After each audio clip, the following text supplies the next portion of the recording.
नमस्कार मित्रों, मैं दीपक कुमार चंदेल, आपका दोस्त। आज फिर आपके सामने एक नए टॉपिक के साथ उपस्थित हूँ। जैसा कि आप सब जानते हैं, कोविड-19 के लिए पूरा भारत लॉकडाउन है और इस समय का हम फायदा उठाने के लिए आप सबके समक्ष उपस्थित हुए हैं। तो चलिए बिना समय गंवाए आज आपके सामने नया टॉपिक लेके आया हूँ, foreign policy of India. Foreign policy of India. देखिए दोस्तों, ये एक ऐसा टॉपिक है जो हमारे हर कंपटीशन में काम आता है, दैनिक जीवन में काम आता है, राजनीति इससे प्रभावित होती है। हर देश का बड़े से बड़ा कार्य, छोटे से छोटा कार्य इससे प्रभावित होता है। कोई भी देश को चलाने के लिए इसकी फॉरेन पॉलिसी बहुत इंपॉर्टेंट होती है। देखिए, फॉरेन पॉलिसी की शुरुआत अगर हम देखें तो प्राचीन काल से ही मानी जाती है। जैसे भारत के महान विद्वान कौटिल्य से ही देख लीजिए। कौटिल्य बहुत बड़े राजनीतिज्ञ थे, साथ ही उनको फॉरेन पॉलिसी का सबसे बड़ा ज्ञान था। फॉरेन पॉलिसी की अगर हम बात करें तो इंडिया की फॉरेन पॉलिसी, विभिन्न देशों के साथ क्या क्या संबंध है भारत के, विभिन्न देशों के भारत के साथ क्या क्या संबंध है, इन सब के बारे में बात करेंगे हम फॉरेन पॉलिसी के अंदर। इन सब बातों को करने से पहले हमारे लिए ये जानना बेहद आवश्यक है कि फॉरेन पॉलिसी होती क्या है, इंटरनेशनल संबंध होते क्या है, कैसे किसी देश की फॉरेन पॉलिसी निर्धारित की जाती है। तो देखिए, उसके लिए सबसे इंपॉर्टेंट जो बात है वो है पॉपुलेशन। पॉपुलेशन एक बहुत बड़ा फैक्टर है। पॉपुलेशन किसी भी देश की जनसंख्या उस देश की फॉरेन पॉलिसी को निर्धारित करने के लिए एक बहुत महत्वपूर्ण है। कैसे? जैसे भारत की जनसंख्या, भारत एक बहुत बड़ा देश है जिसके लगभग कहा जाता है कि विश्व का 1/6 भाग जनसंख्या का भारत में रहता है। हर 6वां इंसान विश्व का भारत में रहता है। भारत की जनसंख्या विश्व के लिए कैसे प्रभावित है, भारत विश्व को कैसे प्रभावित करता है अपनी जनसंख्या से, जनसंख्या का क्या योगदान है फॉरेन पॉलिसी में, उसको समझने के लिए मैंने लिखा है।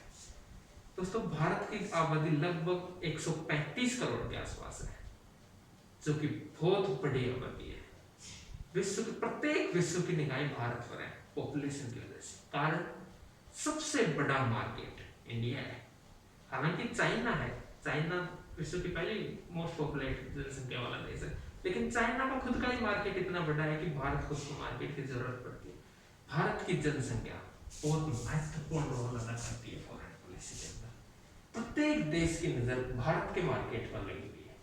चाहे आप हुंडई कंपनी को ले लीजिए, चाहे आप टोयोटा कंपनी को ले लीजिए, चाहे आप अमेरिका की किसी कंपनी को ले लीजिए, चाहे आप Russia, Britain, Brazil, south Korea, किसी को ले लीजिए, भारत के मार्केट पर सबकी पैनी नजर है और होनी चाहिए, क्योंकि भारत में बहुत बड़ी आबादी निवास करती है, जो कि ग्लोबलाइजेशन के जमाने में बहुत इंपॉर्टेंट है। दूसरी बात दोस्तों अगर मैं करना चाहूँ तो फॉरेन पॉलिसी में दूसरा सबसे इंपॉर्टेंट बिंदु डिफेंस। डिफेंस, देखिए दोस्तों, डिफेंस एक ऐसा महत्वपूर्ण बिंदु है कि हर देश को डिफेंस की आवश्यकता पड़ती है। मान लीजिए कुछ देशों की अगर हम बात करें, जापान वगैरह, जो कि पीसफुल कंट्रीज है, जो कि अमेरिका के अधीन अपने आप को स्वतंत्र समझते हैं। बाकी भारत जैसे स्वतंत्र देश, भारत जैसे डेमोक्रेटिक देश के सामने डिफेंस बहुत बड़ी चुनौती होती है। भारत को डिफेंस की बहुत बड़ी आवश्यकता है और भारत का मैक्सिमम हिस्सा, 90% हिस्सा डिफेंस का भारत बाहर से आयात करता है, जिसमें से अमेरिका, रशिया, इजराइल, फ्रांस ऐसे महत्वपूर्ण देश हैं जिनसे भारत को तमाम महत्वपूर्ण चीजें खरीदनी पड़ती है। इसके तहत हम देखते हैं कि भारत ने अभी S-400 मिसाइल जो तकनीक है वो रशिया से खरीदी है। ये भारत की डिफेंस टेक्नोलॉजी का हिस्सा है, डिफेंस स्ट्रेटेजी का हिस्सा है। उसी तरह से हम INS विक्रमादित्य, चिनूक हेलीकॉप्टर्स का आयात कर रहे हैं। चिनूक हेलीकॉप्टर का आयात US से कर रहा है भारत। U2, ये देखिए दोस्तों, ये एक उभयचर विमान है, उभयचर, जिसका भारत जापान से कर रहा है। इसके अलावा हरक्यूलिस है, ग्लोब मास्टर हरक्यूलिस, जो कि एक 4 इंजन का बड़ा विमान है, उसका आयात भारत USA से कर रहा है। उसके अलावा भारत बहुत बड़ा विमान है जिसका अभी भारत के साथ राफेल की डीलिंग हुई है फ्रांस के साथ भारत की, वो भी डिफेंस करने के तहत एक बहुत महत्वपूर्ण समझौता है। अर्थात देखा जाए तो भारत का डिफेंस के क्षेत्र में बहुत बड़ी मात्रा में हथियारों की आपूर्ति करता देश है भारत। अभी एक रिपोर्ट आई थी जिसके तहत सबसे ज्यादा हथियार विश्व में भारत खरीदता है। भारत के प्रमुख जो आयातक देश है, भारत किन किन से हथियार खरीदता है उनमें सबसे नंबर 1 है यूएसए, अमेरिका, उसके बाद इजराइल, रसिया, इन देशों से, फ्रांस, इन देशों से भारत हथियार खरीदता है। ये भी फॉरेन पॉलिसी का ही हिस्सा है। अब आप कहेंगे कि फॉरेन पॉलिसी में डिफेंस की क्या आवश्यकता है? दोस्तों आवश्यकता है। फॉरेन पॉलिसी के 4 महत्वपूर्ण बिंदु हैं जिसमें डिफेंस, इकोनॉमी, स्ट्रेटेजिक, कूटनीति बहुत जरूरी है दोस्तों। कूटनीति के बिना कुछ नहीं है, क्योंकि वो कहते हैं कि जैसे कोई गांव है, उस गांव में अगर कोई अपने आप को ये कहे कि मैं इस गांव का चौधरी हूँ, और वो चौधरी साहब को अगर कोई पीटते, वो किस बात का चौधरी है?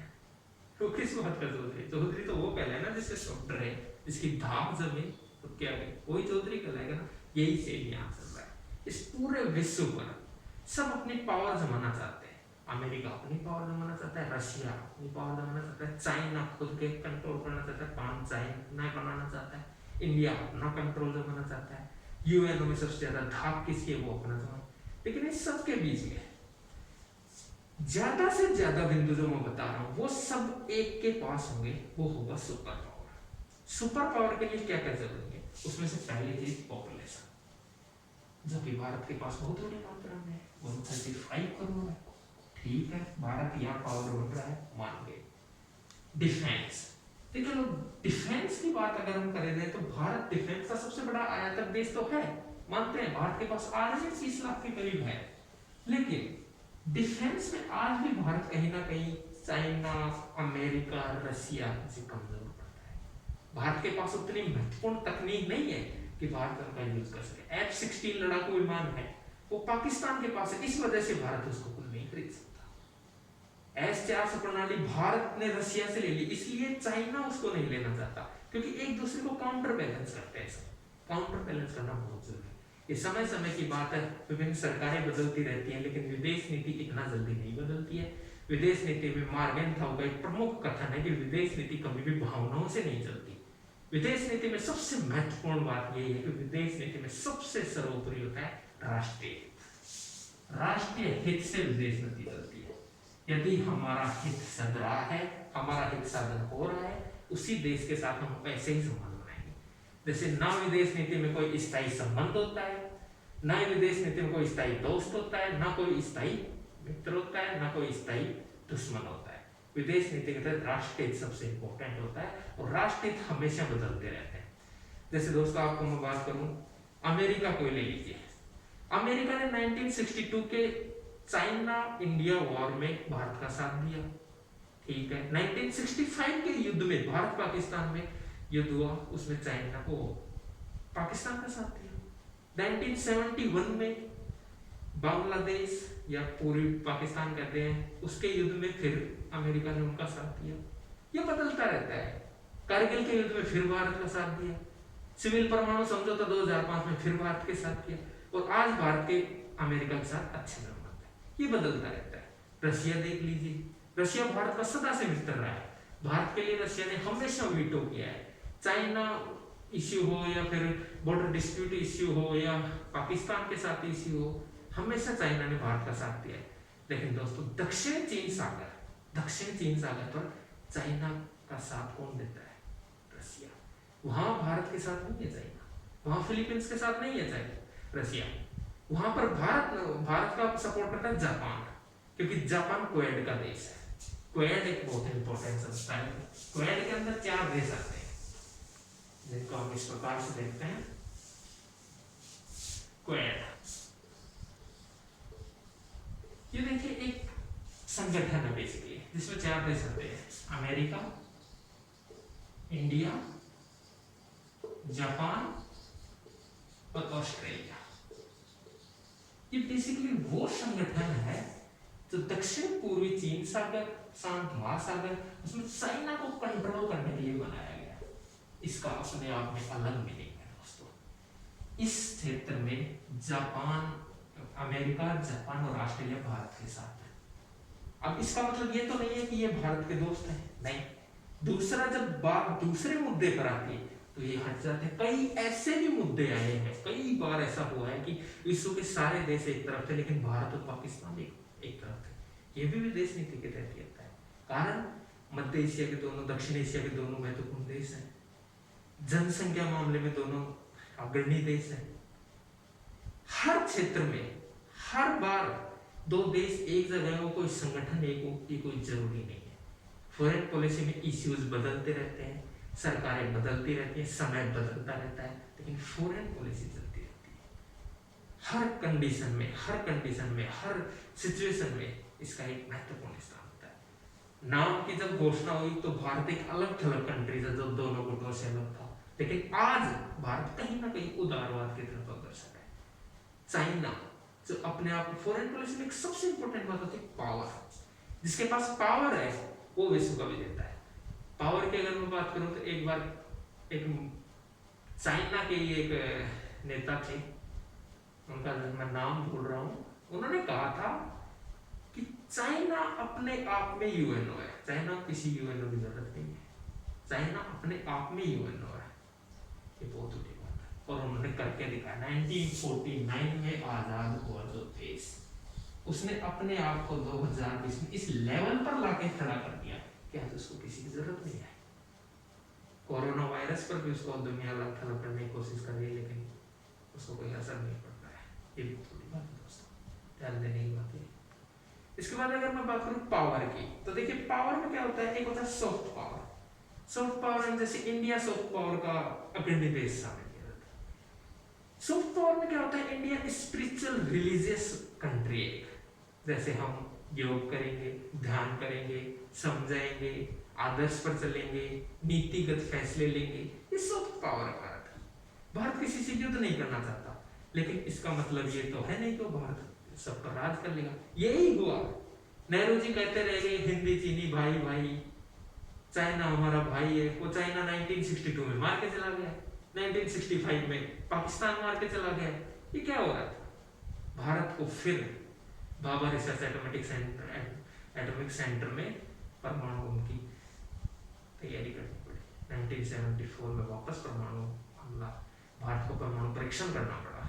ये कारण है, क्योंकि कारण तब उत्पन्न होता है जब कभी उसकी दूसरे से रिएक्शन होता है। भारत कभी परमाणु बम नहीं बनाता यदि चाइना के पास और पाकिस्तान के पास परमाणु बम नहीं होते थे, लेकिन जरूरत पड़ी। क्योंकि दोस्तों, रोने से कोई भी पाप नहीं होता, ये एक प्रसिद्ध कथन है हमारे तरफ से। दूसरी बात मैं कहूंगा कि फॉरेन पॉलिसी में जो सबसे इंपॉर्टेंट बात होती है वो होती है राजनीतिक, क्योंकि राजनीति सही फैसले। जैसे इसका ये कहने में थोड़ा अटपटा वर्ड है, लेकिन मैं इसको समझाता हूँ कैसे।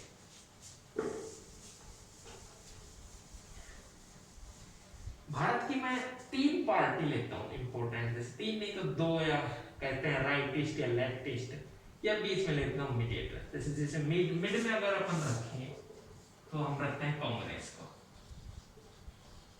राइटिस्ट अगर अपन रखें तो बीजेपी, और लेफ्टिस्ट अगर हम रखें तो सारी वाम पार्टी या एनसीपी वगैरह या एआईडीएमके वगैरह जो भी है वाम पार्टी। इनकी नीति भारत की विदेश नीति को बहुत ज्यादा प्रभावित करती है, और इन तीनों ही विचारधाराओं की भारत में सरकारें भी रही है, भारत में इनके नेता भी रहे हैं, इनकी विचारधारा को सुना भी गया। जिस समय में इनकी सरकारें रही उस समय में भारत की विदेश नीति बदली है। कैसे? कांग्रेस हमेशा बीच का मार्ग अपनाती है, जैसे मनरेगा, गरीबों का कल्याण, सभी देशों से मित्रवत संबंध, मिश्रित अर्थव्यवस्था,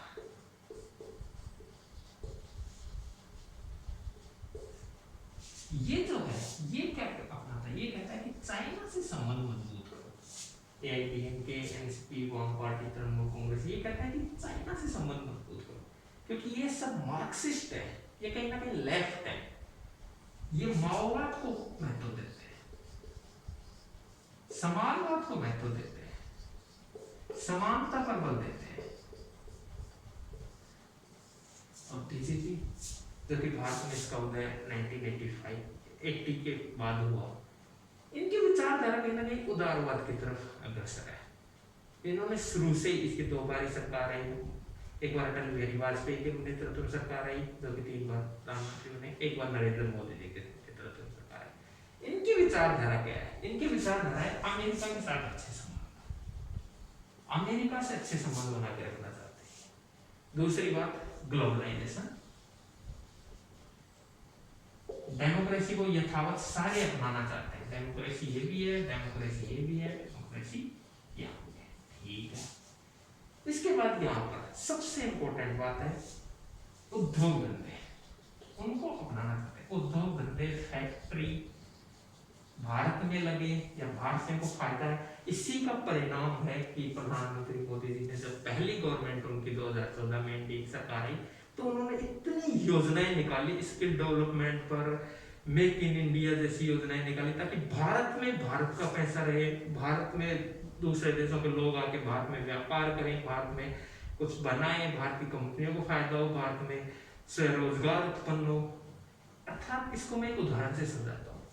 एनडीए गवर्नमेंट की कहती है कि हम मछली पकड़ के नहीं देंगे, मछली पकड़ना सिखाएंगे। ये इम्पोर्टेंट है, मछली पकड़ना सिखाना इम्पोर्टेंट है, क्योंकि मछली कब तक पकड़ के दोगे आप? पकड़ना इम्पोर्टेंट है, पकड़ना सिखा देना इम्पोर्टेंट है, ताकि हर इंसान खुद का विकास खुद कर सके। इससे आगे बढ़ते हैं दोस्तों। अब देखिए, भारत की फॉरेन पॉलिसी को 3 निर्धारित तत्व है।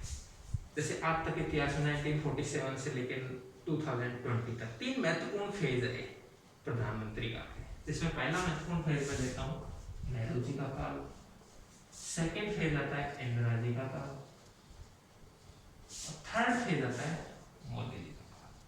ओके, नेहरू जी तो दोस्तों एक अंतरराष्ट्रीय नेता थे, अंतरराष्ट्रीय ख्याति प्राप्त नेता थे, बहुत आदर्शवादी नेता थे, नीतिगत नेता थे, आध्यात्मिक नेता थे।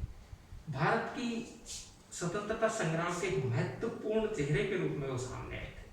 1928 में उन्होंने सोवियत संघ जैसी पॉलिसी को देखा था, योजनाओं को उन्होंने वहां पर देखा था, उनके ऊपर कहीं ना कहीं साम्यवाद का प्रभाव शुरू से ही था। कंडीशंस कुछ ऐसी थी उस टाइम में कि सेकेंड वर्ल्ड वॉर आ गया, और भारत को उस समय 2 ही सबसे इंपॉर्टेंट अवस्था सोच रही थी।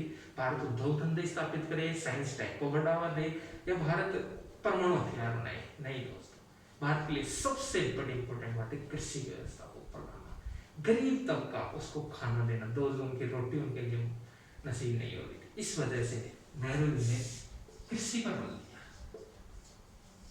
सेकेंड व्यवस्था में इन्होंने उद्योगों पर बल दिया। आदर्शवादी नेता थे, लोकप्रिय नेता थे, भारत की छवि विश्व में अलग थलग बनाना चाहते थे। इसके तहत इन्होंने नाम की घोषणा की, नॉन अलाइनमेंट मूवमेंट, जिसमें इन्होंने नेहरू, नासिर, टीटो, शुपूर्नो, इनके साथ नाम की स्थापना की कि ना हम सोवियत संघ की तरफ जाएंगे, ना हम अमेरिका की तरफ जाएंगे। ये बहुत अच्छी पॉलिसी थी इनकी। आलोचक कुछ भी कहेंगे, क्रिटिक्स इसके खिलाफ कुछ भी कहेंगे, शशि थरूर कुछ भी कहेंगे, रामचंद्र गुहा कुछ भी कहेंगे, मैं इनको सबको नहीं मानता। एक स्टूडेंट का धर्म होता है कि वो सब चीजों को तटस्थ करके पढ़े, ना लेफ्टिस्ट ना राइटिस्ट, जो है वो पढ़ना चाहिए। और ये है सच्चाई कि इन्होंने उस समय में ये भांपा कि भारत एक नव स्वतंत्र देश है, अभी अभी जो देश आजाद हुआ है वो क्यों अमेरिका की तरफ जाए, क्यों यूएसएसआर की तरफ जाए, जबकि सीधा पता था उसका एक ही खामियाजा भुगतना पड़ेगा, युद्ध, या फिर वहां पर एयरबेस बनाना पड़ेगा, सैनिक अड्डे बनाने पड़ेंगे, रसद सामग्री पहुंचानी पड़ेगी। ये नेहरू जी नहीं चाहते थे। वो चाहते थे कि हम एक ऐसी नीति अपनाएं कि हम इनसे दूर रहें और अपना विकास खुद करें, अपनी फॉरेन पॉलिसी खुद बनाएं। ठीक है, उन्होंने फॉरेन पॉलिसी लाई। इसका नुकसान हुआ है, इसका क्या हुआ है, इसमें क्या डिस्प्यूट है, वो बहस का बिंदु है, वो उसमें होंगे। इंदिरा गांधी, देखिए दोस्तों, मैंने बार बार कही आदर्शवादी नेता थे, ये किसी से लड़ाई झगड़ा में नहीं लेना चाहते, ये सबसे अच्छे संबंध बनाकर रखना चाहते, भारत की छवि को विश्व में लेकर जाना चाहते थे, बड़े नेता के रूप में थे। तभी तो इन्होंने चीन के मुद्दे पर हिंदी चीनी भाई भाई, चीन को भारत का हिस्सा भी दे दिया, तिब्बत का हिस्सा वहाँ चीन को दे दिया इन्होंने। दूसरा था इंदिरा गांधी। इंदिरा गांधी इन्हीं की बेटी थी, ये बहुत बुद्धिमान लेडी थी। इंदिरा गांधी को कहा जाता है कि प्रखंड विद्वान राजनीतिज्ञ थी, ये राजनीतिज्ञ थी, ये आदर्शवादी थे। आदर्शवादी और राजनीतिज्ञ में फर्क है। आदर्शवादी हमेशा आदर्श पर चलता है कि सही की बात की, राजनीति में गलत और सही का फर्क किया जाता है कि ये गलत है, ये सही है, हमें ये करना है, ये राजनीति करता है। और मोदी जी ये कूटनीतिज्ञ है दोस्तों, कूटनीतिज्ञ इससे भी एक कदम आगे की सोचता है। जैसे यदि हमारे देश के ऊपर किसी ने हमला कर दिया तो वो हमला कर देगा, तब तक रिएक्शन नहीं लेंगे, ठीक है, हो गया, उसके बाद सोचेंगे। यहां अगर हमला हो गया तो तुरंत कार्रवाई लेगी युद्ध, और यहां यदि हमें आशंका भी होगी कि हमारे ऊपर अटैक हो सकता है, उससे पहले ही हम हमला कर देंगे। ये है, ये इन्होंने इजराइल से ली थी,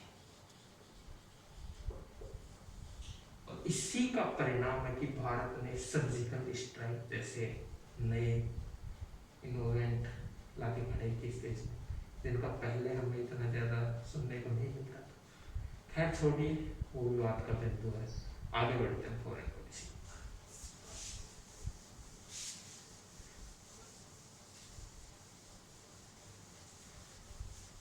अब देखिए दोस्तों, फॉरेन पॉलिसी और किन किन आधारों पर टिकी हुई। फॉरेन पॉलिसी में मैंने आपको बताया सबसे इंपॉर्टेंट आधार पॉपुलेशन हो गया, ठीक है। सेकंड इसका इंपॉर्टेंट आधार होता है साइज। साइज यानी आकार, ये बहुत इंपॉर्टेंट होता है। भारत विश्व का 7वां सबसे बड़ा देश है आकार में, ठीक है। जिन जिन देशों के पास आकार बड़ा था, उनकी फॉरेन पॉलिसी, उनकी ताकत उतनी ही बड़ी होती गई। इसके प्रमाण है, जैसे अमेरिका बहुत बड़ा देश है क्षेत्रफल की दृष्टि से, रसिया बहुत बड़ा देश है क्षेत्रफल की दृष्टि, कनाडा बहुत बड़ा देश है, चाइना बहुत बड़ा देश है। देखिए दोस्तों, जिस जिसका क्षेत्रफल बड़ा रहा, उनको हमेशा फॉरेन पॉलिसी या हमेशा पावर बनने से कोई नहीं रोक सका। कारण है उसका, इसका अगर मैं उदाहरण दूं तो उदाहरण इस तरह से लिया जा सकता है कि सेकेंड वर्ल्ड वॉर की बात है। तो सेकेंड वर्ल्ड वॉर हो रहा था, तो हिटलर ने रसिया पर आक्रमण किया था। हिटलर रसिया को जीत लेता, लेकिन इसलिए फंस गया क्योंकि रसिया बहुत विशाल था और हिटलर उनमें आके फंस गया। हिटलर ना उनको रसद सामग्री पहुंचा पाया अपनी सेना को, ना उनसे कम्युनिकेट हो पाया, इस वजह से रसिया में आके फंस गया। रसिया को फायदा मिला उसकी आक्रमण का, बहुत बड़ा देश है। चाइना को फायदा मिला उसके आक्रमण का, भारत को उसके आकार का क्या फायदा मिलता है वो देखते हैं। देखिए दोस्तों, भारत एक सब कॉन्टिनेंट देश है, आप समझाते हैं। सब कॉन्टिनेंट मतलब उपमहाद्वीप। उपमहाद्वीप में एक खासियत होती है, उसके 3 तरफ पानी होता है।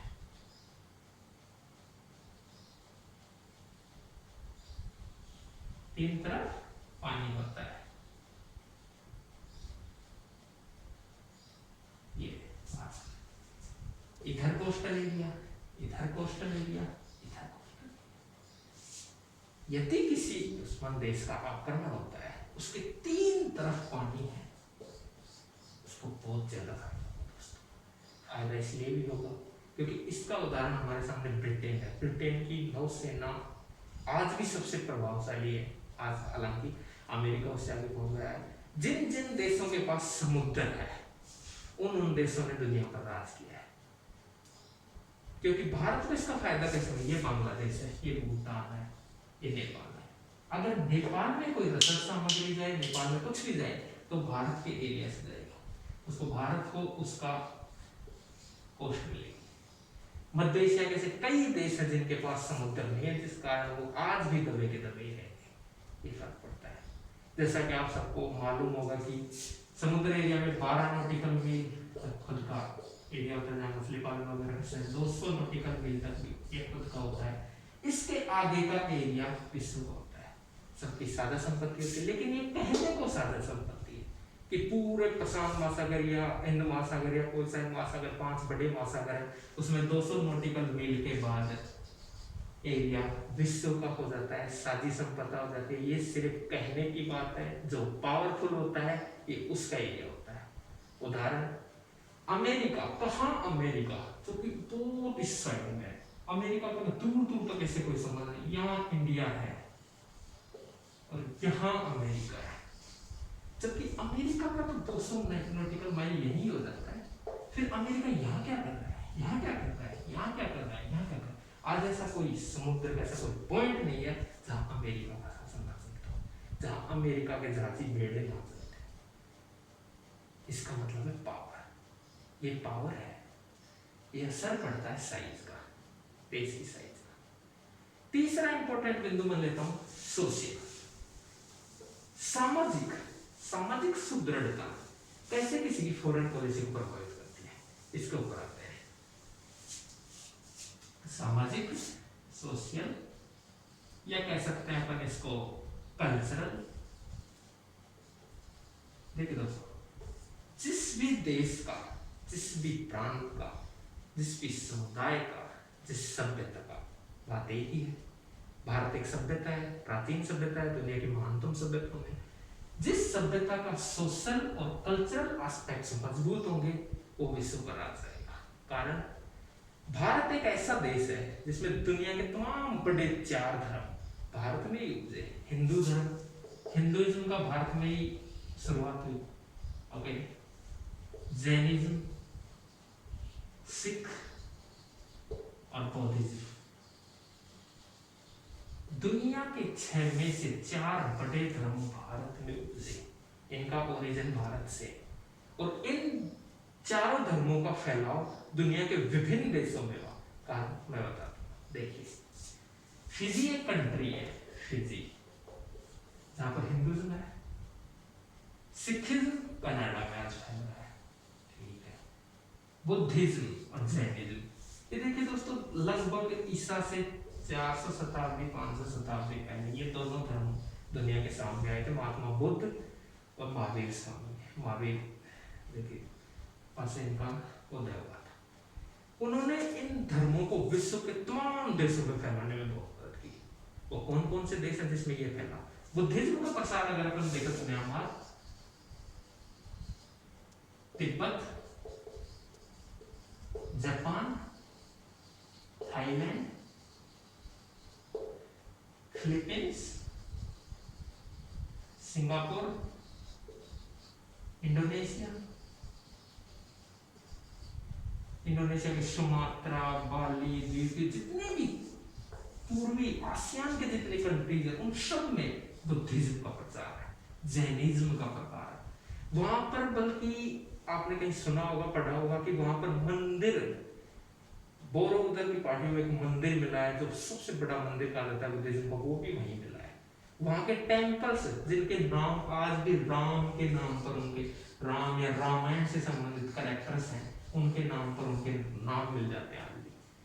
अभी आपने देखा होगा कि प्रधानमंत्री नरेंद्र मोदी की यात्रा हुई थी शिंजो आबे के साथ, जापान के जो पीएम थे, उन्होंने बुद्ध प्रतिमा उनको भेंट की थी। ये संबंध दर्शाता है कल्चरल संबंध, कि इन देशों का कहीं ना कहीं एक जुड़ाव रहा है प्राचीन समय से, कहीं ना कहीं एक साथ जुड़े रहे थे। आपने भी देखा होगा पिछले साल ही कि चाइना के राष्ट्रपति शी जिनपिंग जब भारत आए थे तो उन्होंने मामल्लपुरम की यात्रा की थी। तमिलनाडु में एक जगह है मामल्लपुरम, जहाँ पल्लव राजवंशों की राजधानी रहा करती थी मामल्लपुरम। वहां पर उन्होंने संस्कृति को साझा किया, उसका संबंध चाइना से है। तो ये कल्चरल जो एस्पेक्ट्स हैं ये फॉरेन पॉलिसी को बहुत ज्यादा प्रभावित करता है। कहीं ना कहीं ये एक ही है, इनके खान पीन, इनकी रीति रिवाज, इनके तरीका, इनका रहने का तरीका, इनकी संस्कृति, इनकी सभ्यता कहीं ना कहीं इनको प्रभावित करती है। इसका फॉरेन पॉलिसी में थोड़ा फायदा होता है। अभी म्यांमार से और मणिपुर के बीच में एक रेल सेवा जारी करने का निर्णय भी लिया गया है। भारत का आसियान के जो 10 देश हैं उन 10 देशों के साथ भारत का बहुत अच्छे संबंध है। मलेशिया को छोड़कर 9 देशों के साथ भारत के बहुत अच्छे संबंध है। उसमें कल्चरल एस्पेक्ट बहुत इंपॉर्टेंट है। चौथा बिंदु हम लेते हैं फॉरेन पॉलिसी के अंदर, जिसको बोलते हैं इकोनॉमी।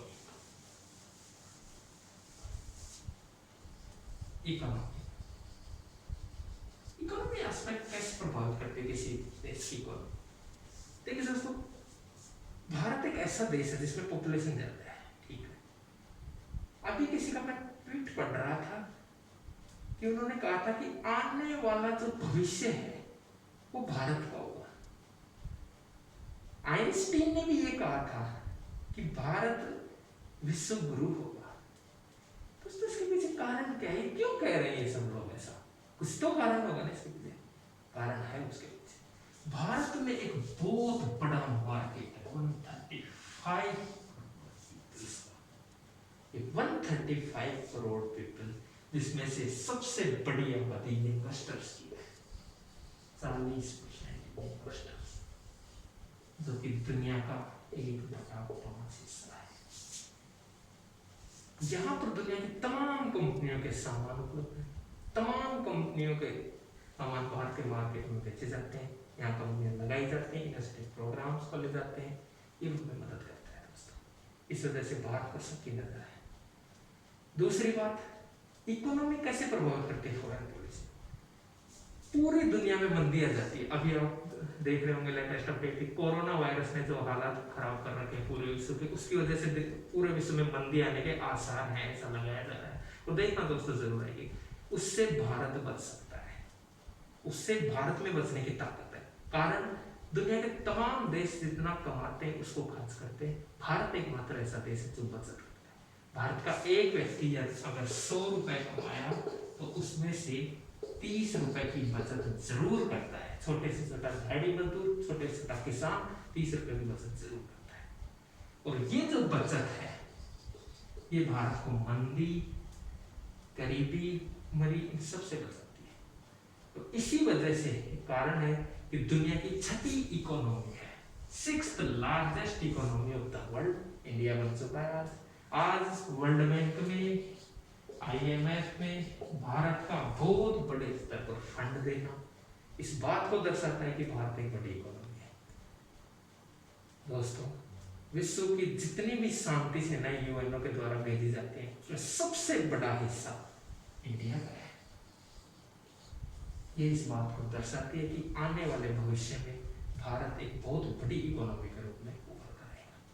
इसको दूसरे एस्पेक्ट की तरफ नजर से अगर हम देखें तो हम ये देख सकते हैं कि आज भारत के जो विश्व के साथ संबंध है उनमें $124 बिलियन यूएसए के साथ संबंध है, इंडिया का 16 to 13 बिलियन जापान के साथ संबंध है, $89 बिलियन चाइना के साथ।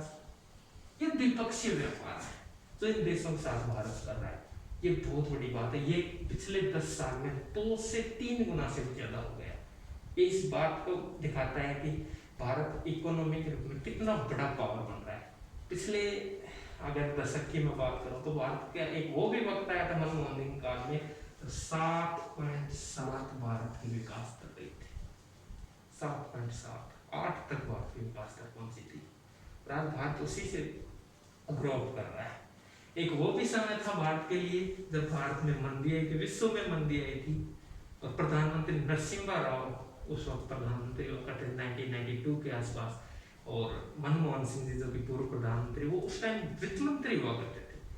वो ऐसा वक्त आया था जब भारत के पास मात्र 3 दिन का राशन था, 3 दिन का राशन, और भारत को IMF ने ये कहकर लोन देने से मना कर दिया था कि हम आपको लोन तो दे सकते हैं लेकिन आप इसे चुकाओगे कैसे। ये भी वक्त देखा है भारत ने। दोस्तों, आज ये वक्त बदल गया। 2014 की बात करता हूँ आपको, जब IMF के मुखिया ने प्रधानमंत्री नरेंद्र मोदी को ये कहा था कि आपको जितना लोन चाहिए हम देंगे, लेकिन वो कहते हैं ना कि चिड़िया सब देखिए। अब क्या है, अब तो भारत ही IMF को जितना चाहिए लोन दे सकता है, बिल्कुल है।